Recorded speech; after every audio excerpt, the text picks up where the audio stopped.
ang nananahan. Magandang araw po sa ating mga katekram. Ako po ay si Divo Nalastas. Ako po ay mayroong kaunting mensahe po para sa ating lahat. At ito po ay patungkol sa kahalagahan ng pagkikinig ng Word of God. Malaking tulong po kung tayo po ay lagi makikinig o magbabasa ng Word of God dahil dito po lalago ang ating pananampalataya.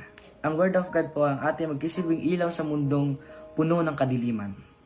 Ito po ang ating kalasag kapag tayo po ay may mabibigat na pinagdadaanan. Sige po, samahan niyo po ako sa ating pong kaunting panalangin.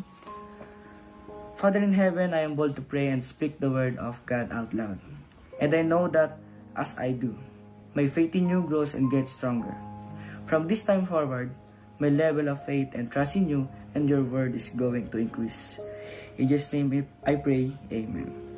Magandang gabi po mga katekram. Ingat po kayo palang gabi po. Love you po. Maganda at pinagpalang araw po sa ating lahat mga katekram. Muli po tayong babalik at magsama-sama sa pakikinig ng Word of God. Dito po sa unang Juan 4:16, ito po ang sabi, at ating nakilala at ating sinampalatayanan ang pag-ibig ng Diyos sa atin.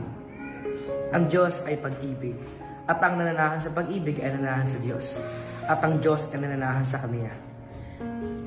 Minsan po dahil sa mga problema at stress sa buhay, ay nakakalimutan po natin gawin ang mahalagang bagay na ito, gaya po ng pagmamahal.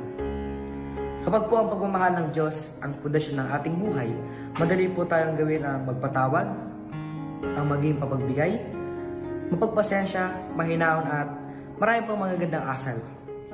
Patuloy po nating asamin ang pag-ibig ng Diyos sa Kanya, binubuhos para sa ating lahat. Tayo po'y manalangin. Panginoon, salamat po sa iyong pag-ibig.